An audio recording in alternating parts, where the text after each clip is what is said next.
대한민국의 대공방어막이 또 한 번 업그레이드 될 예정입니다. 현재 러시아와 중국 등 주변의 위협 국가들은 극초음속 미사일 개발에 박차를 가하고 있는데요. 극초음속 미사일은 기존 방공망으로 요격할 수 없는 영역이기에 그 위기감은 고조되고 있습니다. 그리고 실제 지난 13일 우크라이나 국영통신사, 우크라인폼 등 현지 언론들은 러시아가 극초음속 미사일을 실전에 사용했다고 보도했는데요. 결국 물러날 수 없는 창과 방패의 대결에서 밀리지 않기 위해 대한민국이 가장 먼저 칼을 빼들었습니다. 그래서 준비했습니다. 오늘은 대한민국이 극초음속 미사일을 막기 위해 구축 중인 방어체계에 대해 자세히 알아보겠습니다. 지금 보시는 영상이 마음에 드셨다면 지인들의 카톡으로 공유해주세요. 여러분의 구독과 좋아요는 꺼리튜브 영상 제작에 많은 힘이 됩니다.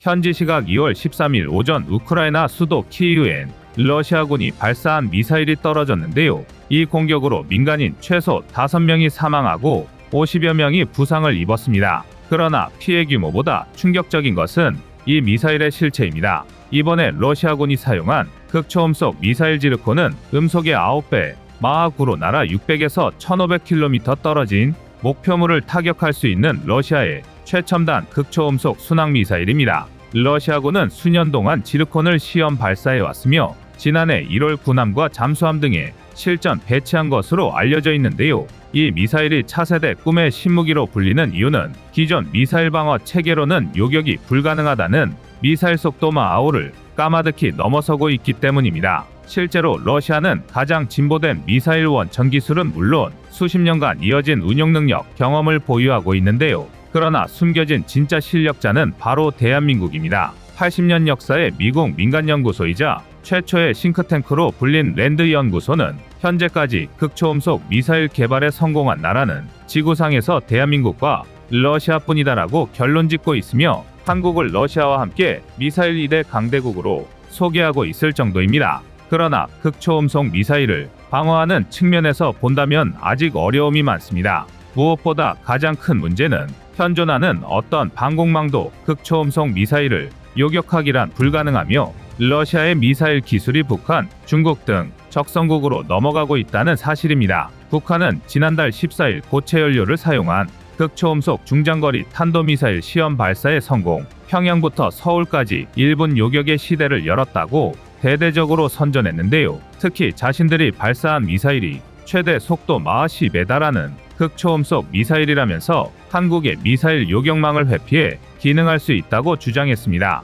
그리고 우리를 위협하는 것은 북한만이 아닙니다. 러시아에 지르콘이 있다면 중국엔 둥펑 17호가 있는데요. 둥펑 17은 중국의 극초음속 유도 활공탄으로 2019년 10월 1일 중국 공산정권 수립 70주년 기념 군사 퍼레이드에서 처음 공개되었습니다. 중국 당국의 발표대로라면 둥펑 17호는 속도와 파괴력은 극초음속 미사일로는 평이한 수준이지만 2560km의 타격 범위를 갖기 때문에 전 세계 어디든 1시간 안에 타격이 가능합니다. 둥펑 17 역시 포물선 궤도로 비행하는 기존 탄도미사일과 달리 원하는 방향대로 쏠 수 있어 현존하는 방공망으로는 요격할 수 없다고 평가받고 있습니다. 중국 공산당 기관지 인민일보와 영문 자매지인 글로벌타임스에 따르면 둥펑 17은 한국에 배치된 고고도 미사일 방어체계 사드가 막을 수 없는 수준이며 둥펑 17의 목표물은 주일미군, 주한미군, 괌기지 등을 꼽아 대놓고 한국과 미국에 도발하기까지 했습니다.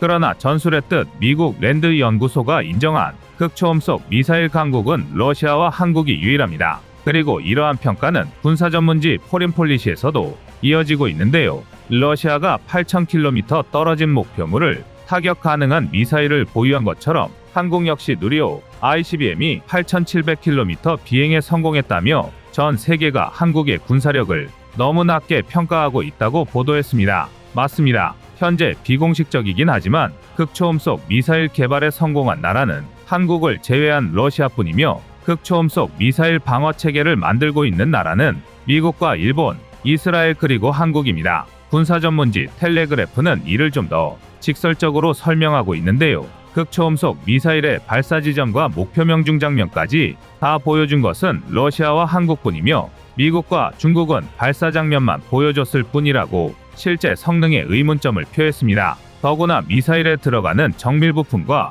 반도체, 고순도 텅스텐 합금을 모두 생산할 수 있는 나라는 한국이 유일하다는 평가를 하고 있습니다. 즉 실제적으로 가장 강력한 극초음속 미사일 실력자는 대한민국이란 뜻인데요. 이는 방어적인 측면에서도 가장 앞선 기술 선도국임을 의미합니다. 현재 대한민국은 장사정포 요격체계 KAMD와 함께 중거리 지대공 미사일 MSEM-2, 천궁2를 배치 중에 있으며 미사일 탐색 기능이 향상된 MSEM-3, 천궁3를 개발하고 있습니다. 여기에 장거리 지대공 탄도탄 요격미사일 LSAM과 고고도 미사일 방어체계 LSAM-2 현장 배치를 계획하고 있습니다. 즉, 현재는 고도 30에서 40km 이하의 미사일은 천궁2와 패트리어트, 팩3가 맡고 있으며 고도 40에서 70km는 LSAM, 고도 40에서 150km는 사드가 대응하고 있는데 여기에 극초음속 미사일을 요격하기 위해 추가적인 방공망 대응 시스템이 필요, 이를 개발하고 있다는 것인데요.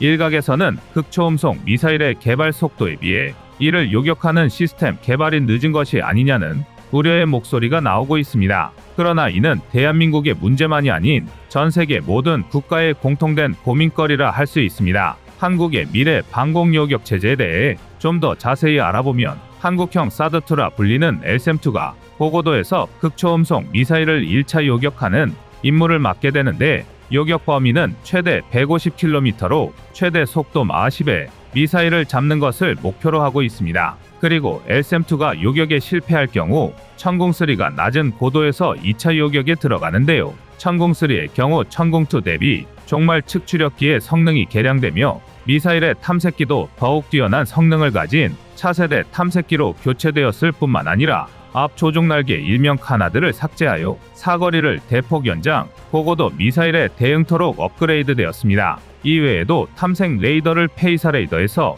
A사 레이더로 교체하고 협동 교전 통제 기술이 적용되어 한반도 통합 방공망을 더욱 단단하게 구축할 예정입니다. 또한 천궁3의 가장 중요한 개선 사항은 추진기관의 이중 펄스 기술이 적용된다는 것인데요. 이중 펄스 기술이란 미사일에 적용하는 것만으로도 사정거리를 3에서 5배로 늘리는 것이 가능한 초고난도의 로켓 기술로 이를 적용한 미사일을 배치하고 있는 곳은 미국과 러시아뿐입니다. 고체 연료 로켓은 기존 액체 연료 로켓에 비해 개통이 단순하고 미리 연료를 채워둔 상태로 대기하는 게 가능해 적의 공격 예후가 발견되는 즉시 곧바로 원점 타격이 가능하다는 장점을 가지고 있습니다. 일례로 러시아의 최신의 방공 시스템 S-400과 미국의 SM-3 미사일 등이 이러한 이중 펄스 방식을 도입하여 사거리를 대폭 늘리는 데 성공했습니다. 현재 총 사업비 5조 5천억 원이 소요되는 LSAM-2와 천궁3의 개발에는 LIGNX1과 하나, 그리고 국방과학연구소가 참여 중이며 체계는 LIGNX1 요격용 미사일과 탐지 레이더는 하나그룹이 맡은 것으로 알려져 있습니다. 하지만 요격체보다 더 중요한 것은 빠른 탐지와 추적을 위한 조기경보 시스템이라 할 수 있는데요. 서방 국가들 역시 미사일 발사 징후를 사전에 포착하는 위성을 함께 개발하고 있습니다. 그리고 미국은 현행 미사일 방어체계로는 대응이 어려운 극초음속 미사일을 추적할 수 있는 인공위성을 처음 우주에 배치했습니다. 미국 국방부는 지난 15일 미사일 방어청과 우주개발청이 전날 플로리다주 케이프 커네버럴 우주군 기지에서 6개의 저궤도 위성을 스페이스X의 팰컨9 로켓에 실어 발사했다고 밝혔습니다. 이들 6개의 위성 중 2개가 극초음속 및 탄도미사일 추적용 우주 센서 HBTSS-C 제품인데요. HBTSS는 음속보다 5배 이상 빠른 데다 저고도에서 발사,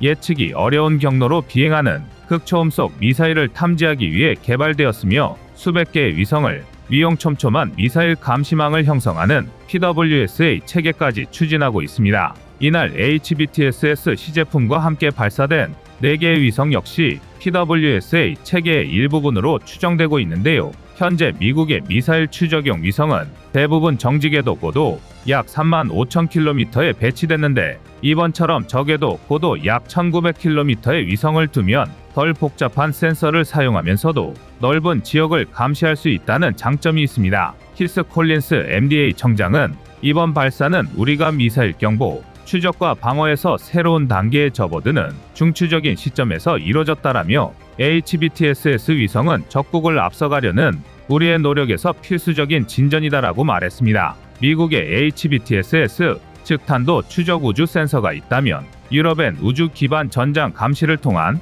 적시 경고 및 요격 프로그램을 진행, 트위스터를 진행하고 있습니다. 미국과 유럽은 극초음속 미사일의 추적 범위를 전 세계로 확장하기 위해 수십 개의 위성으로 구성된 증가한 우주 센서 군을 추구하고 있는데요. 미국 군사 전문 매체 C4ISNet에 따르면 미 국방성이 추구하는 우주 센서군은 우주개발국의 추적 위성군이 극초음속 미사일을 탐지하면 각 위성이 이를 추적하고 극초음속 미사일이 시야를 벗어날 경우 다음 위성의 추적 기능을 이관하는 방식으로 지상의 요격 시스템이 극초음속 미사일의 표적 데이터를 제공받음으로써 이를 무력화하려는 계획입니다. 대한민국 역시 한국항공우주산업카이와 하나시스템이 2030년까지 군 정찰위성 40기를 우주로 띄울 계획인데요. 미국이나 유럽의 위성경보 시스템이 이제 막 걸음마를 시작한 단계라는 점에서 외부의 전문가들은 대한민국의 극초음속 미사일 방어체계의 발전 가능성을 높게 평가하고 있습니다. 그동안은 실존하지 않는 무기였기에 여유 있는 대응을 하고 있었다면 이제 러시아군이 실전 사용을 시작으로 극초음속 미사일은 대한민국 안보에 실질적 위협이 되고 있습니다. 더구나 이런 기술이 북한과 중국으로 흘러들어가고 있다는 사실이 속속 확인되고 있는데요. 우리는 경계심을 갖고 그 누구보다도 먼저 극초음속 미사일에 대한 방어체계를 완성해야 할 것입니다. 여러분의 구독과 좋아요가 꺼리튜브 운영에 많은 힘이 됩니다. 방어가 불가능한 공격용 무기를 보유하고 있다면 그 자체만으로도 상당한 전쟁 억지력을 행사할 수 있습니다. 하지만 그 무기를 나는 가지고 있지 않은데 주위에선 모두 가지고 있다면 그것만큼 난감하고 절망적인 일이 또 없을 겁니다. 현대 무기 체계에는 게임 체인저라고 불리는 것들이 많은데요. 그 중에서도 가장 파괴적이고 위협적인 무기를 꼽으라면 역시 극초음속 미사일입니다. 탄도미사일이나 순항미사일 등 지금까지 알려져 있던 미사일들은 성능이나 파괴력이 아무리 뛰어나더라도 그에 맞는 방어수단을 갖추고 있어서 어느 정도 대응이 가능하지만 현재까지 극초음속 미사일에 대한 방어수단은 개발되지 않은 상황입니다. 물론 러시아에서 자랑하던 극초음속 미사일 킨잘이 패트리어트에 요격당하는 일도 생기는 등 극초음속 미사일이라고 해서 불가항력의 무기라고 할 수는 없습니다. 그러나 모든 주요 시설에 패트리어트를 배치할 수도 없는 노릇이고 그렇게 한다 한들 요격 성공률이 얼마나 될지는 알 수 없습니다.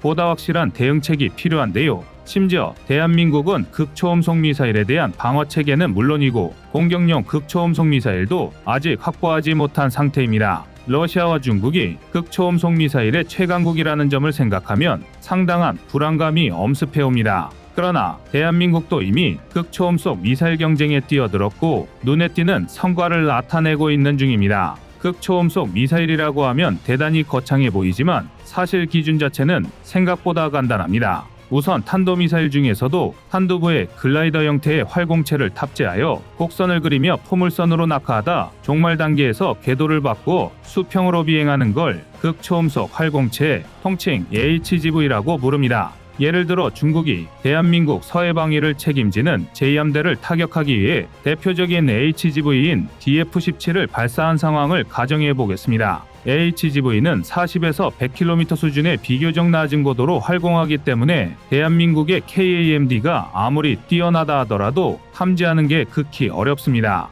지구는 둥근 반면 레이더의 전파는 직선을 그리며 방출되기 때문에 레이더의 성능을 떠나 어쩔 수 없이 수평선 뒤에 사각지대가 생길 수밖에 없는데요. 더군다나 일단은 DF-17이 요격미사일 사거리밖에 서해안 가운데 낙하하므로 KAMD가 아니라 어떤 지상형 MD 시스템을 들고 와도 격추가 사실상 불가능합니다. 그렇다면 결국 DF-17을 요격할 수 있는 방법은 수평선 위로 모습을 드러냈을 때 뿐인데요. 하지만 마하 5 이상의 속도로 활공하는 데다 조기 경보조차 어려운 DF-17을 단거리 대공망에 의존해 요격하기란 절대 쉽지 않은 일입니다. 반면 HGV는 개발의 기술적인 난이도가 상대적으로 낮아서 현대의 극초음속 미사일 대부분이 해당 방식을 선택하고 있습니다. 이와 달리 극초음속 순항미사일 일명 HCM은 스크램제트 엔진 등을 이용해서 마하 5 이상의 속도를 유지하며 끝까지 표적을 향해 날아가는 미사일입니다. HGV는 발사 초기에만 탐지할 수 있다면 비교적 대응이 쉽지만 HCM은 저공 비행이 가능한 데다 자체 추진력으로 계속해서 가속하다 보니 훨씬 복잡한 기동도 가능합니다. 즉 훨씬 고난도의 회피 기동이 가능한 극초음속 미사일이라는 건데요. 다만 기술 난이도가 HGV와 비교도 할 수 없이 높다는 게 문제입니다. 그런데 더 큰 문제는 하필이면 전 세계에서 실전 배치에 성공한 유일한 HCM이 러시아의 지르콘 미사일이라는 것입니다. 우리 입장에서는 이러니저러니 최악의 상황인데요. 러시아는 전 세계 극초음속 미사일 경쟁에서도 가장 선두를 달리고 있습니다. 특히 지르콘과 아방가르드가 가장 대표적인데요. 먼저 아방가르드는 HGV 방식의 극초음속 미사일로 최대 사거리만 6,000km에 육박하는 대륙간 탄도미사일 ICBM입니다. 게다가 MIRV 형식이라 한 번에 여러 개의 목표물을 동시에 타격할 수 있고 탄두마다 100에서 900킬로톤의 핵무기를 탑재할 수 있습니다. 그런 주제에 러시아의 주장이 뻥스펙이 아니라는 전제하에 최대 마하 27의 속도로 활공할 수 있어 절대로 요격할 수 없는 무기라고 평가받고 있습니다. 상상만 해도 끔찍한데요. 지르콘은 해상 발사형 극초음속 미사일로 세계 최초로 실전 배치에 성공한 HCM입니다. 무려 2017년에 최고 속도인 마하 9를 달성했으며 순항 미사일답게 정밀도가 굉장히 높을 것으로 예측되는데요. 심지어 블라디미르 푸틴의 주장에 따르면 최신 버전의 사거리는 1000km가 넘습니다. 다시 말해 대략 6분이면 서울에서 베이징의 목표물을 타격할 수 있을 정도의 엄청난 속도인데요. 대다수의 전문가는 러시아의 극초음속 미사일 기술이 중국과 북한으로 넘어갔을 것이라 추측하고 있습니다. 하지만 대한민국 역시 뒤처지지 않기 위해 극초음속 미사일 개발을 진행 중이며 얼마 전에는 국산 극초음속 미사일을 세계 최고 수준으로 끌어올려줄 신개념 미사일 기술의 연구 개발에 착수했다는 소식이 들려왔습니다. 지난 7월 국방기술진흥연구소에서 광역마하수 초고속 비행체 운용성 확장을 위한 추진기관 핵심기술이라는 제목의 핵심기술 과제 공고문을 올렸습니다. 그런데 공고문에 광역마하수라는 낯선 단어가 포함되어 있어 이게 과연 무슨 기술인가 싶은데요. 광역마하수란 단 한 개의 엔진으로 램제트와 스크램제트, 아음속에서부터 극초음속까지 넘나드는 게 가능한 엔진을 의미합니다. 일반적인 터보제트 엔진으로는 마하 2 정도가 한계이며 이를 돌파하기 위해서 만들어진 엔진이 바로 램제트 엔진인데요. 터보팬을 돌려 공기를 압축하여 추진력을 높이는 터보팬 엔진과 다르게 램제트 엔진은 음속으로 비행할 때 엔진 전면에서 아음 속으로 빨려 들어오는 공기를 이용하는 방식으로 초음속의 영역까지 도달하는 게 가능합니다. 그리고 이보다 상위 기술인 스크램제트 엔진의 경우 빨아들이는 공기도 초음속으로 흐르도록 만들어 비행체를 초음속을 넘어 마하 10 극초음속까지 도달할 수 있도록 만들어줍니다. 다시 말해 한국에서 개발한 광역마하수 엔진은 단 하나의 엔진에서 램제트에서 스크램제트까지 전환하는 것이 가능한 복합 램제트 엔진이라는 의미입니다. 이 기술을 통해 국산 극초음속 미사일은 종말 단계까지 지속적인 고속 비행을 수행하면서 적이 요격하기 어려운 적어도 비행까지 수행하는 극초음속 순항 미사일이 될 수 있습니다. 요격이 불가능한 속도로 방공망을 회피하는 극초음속 미사일에 낮은 고도로 비행하며 레이더 탐지를 회피하는 순항 미사일의 강점까지 합쳐지며 미국도 요격할 수 없는 미사일이 탄생하게 되는 것입니다. 또한 극초음속 미사일의 항속거리와 위력을 비약적으로 늘리기 위한 엔진 재점화 기술도 이번 연구 과제에 포함되어 있었는데요. 재점화 기술이란 발사된 미사일의 엔진을 껐다 켰다 하면서 속도와 연료 사용량을 조절하는 기술로 한번 엔진을 점화하면 연료를 다 쏟아내버리는 기존 미사일들과 다르게 추진, 활공, 추진 단계를 반복할 수 있어 사거리와 탄두 중량을 대폭 늘리는 게 가능합니다. 이는 러시아의 지르콘 미사일도 구현하지 못한 기술로 국산 극초음속 미사일에 최초로 적용될 예정입니다. 이러한 기술들까지 적용된 한국형 극초음속 순항 미사일은 원형이라 할 수 있는 지르콘 미사일을 훨씬 뛰어넘는 스펙을 가지게 될 예정인데요. 아직 상세한 재원은 공개되지 않았지만 공개된 모건 미사일의 직경이 70cm 후반으로 직경이 60cm인 지르콘보다 연료 탑재량과 탄두 중량에서 앞서 나가는 것을 확인할 수 있으며 사거리 역시 1000km 수준인 지르콘을 능가할 것으로 예상되고 있습니다. 여기에 이번에 개발에 착수한 엔진 재점화 기술과 가변 기동 기술까지 적용된다면 말 그대로 현존하는 미사일 방어 체계로는 방어가 불가능한 최강의 공격 무기가 탄생할 수 있을 것으로 기대되고 있습니다. 한국형 지르콘 미사일의 개발은 거의 완성에 다다른 단계로 현재 조립이 진행 중이며 내년에 시험 비행을 실시할 예정입니다. 앞서 국방기술진흥연구소에서 엔진 개량을 위한 핵심 기술 과제를 공고했다는 사실에서 앞선 단계의 극초음속 미사일 개발 연구가 성공적으로 진행되었다는 것을 유추해 볼 수 있습니다. 미국도 결국 포기했었던 극초음속 미사일이 한국에서 탄생을 목전에 두고 있다는 소식에 가장 기겁한 곳은 역시 중국입니다. 서울에서 베이징까지의 거리가 956km인데 사거리 1000km가 훌쩍 넘고 현재로선 요격이 사실상 불가능한 극초음속 미사일이 한반도에 배치된다는 것은 한국이 결심만 하면 언제든 중국의 머리통을 날려버릴 수도 있는 수단을 마련했다는 것을 의미합니다. 애초에 한국이 극초음속 미사일을 개발하기 시작한 것도 중국 때문이었는데요. 현재 중국은 조선 역량을 총동원하여 구축함을 마치 붕어빵 찍듯이 뽑아내며 무서운 기세로 해군력을 강화해 나가고 있습니다. 심지어 중국의 최신형 구축함 052D형 15척이 한조선소에서 건조되고 있는 장면이 포착되기도 했습니다. 전투함 수만으로는 이미 미국마저 추월한 중국 해군은 지난해만 총 29척의 함선을 실전 배치했습니다. 한국 해군 역시 중국의 물량 공세에 대응하기 위해 차세대 구축함과 잠수함을 건조하며 해군 전력 강화에 총력을 기울이고 있으나 함정 숫자로는 중국 해군에 견주기 어려운 것이 현실입니다. 거기에 세 척이나 되는 중국 항공모함까지 등장하며 자칫 중국이 마음만 먹는다면 언제든지 한국의 해상무역로가 틀어막힐 수 있다는 위기감이 높아지게 되었습니다. 이러한 상황에서 점점 좁혀오는 중국 해군에 대응하기 위해 한국이 준비한 비대칭 전력이 바로 초음속 순항미사일과 극초음속 순항미사일입니다. 마3에서 4의 속도로 비행하며 약 500km의 사정거리를 가진 초음속 대함 순항미사일은 지난 2021년 9월 개발에 성공해 2022년 2월 실전 배치에 들어갔습니다. 수면을 스치듯이 날아가는 시스키밍 방식까지 적용하여 요격 난이도는 이전 세대의 대함미사일과 비교도 안 되게 향상됐습니다. 게다가 한국은 이보다 2배 이상 빠르고 2배 이상 멀리 날아가는 극초음속 순항미사일까지 준비하고 있습니다. 대량의 이지스함을 보유한 미 해군조차 아직까지 극초음속 미사일 요격은 불가능하다고 인정하고 있는 지금 그보다 훨씬 방공 능력이 떨어지는 중국 해군이 마하구의 속도로 날아드는 극초음속 대함미사일을 막아내기란 불가능한 일입니다. 아무리 많은 함정을 뽑아낸다 하더라도 미사일 한 방을 막아내지 못한다면 무용지물이 될 텐데요. 초음속 미사일보다 훨씬 더 강력한 한국형 극초음속 순항미사일의 등장은 한반도 주변 바다를 접근 불가 구역으로 만들 수 있을 것으로 예상됩니다. 이상 꺼리튜브의 두 번째 미션이었습니다.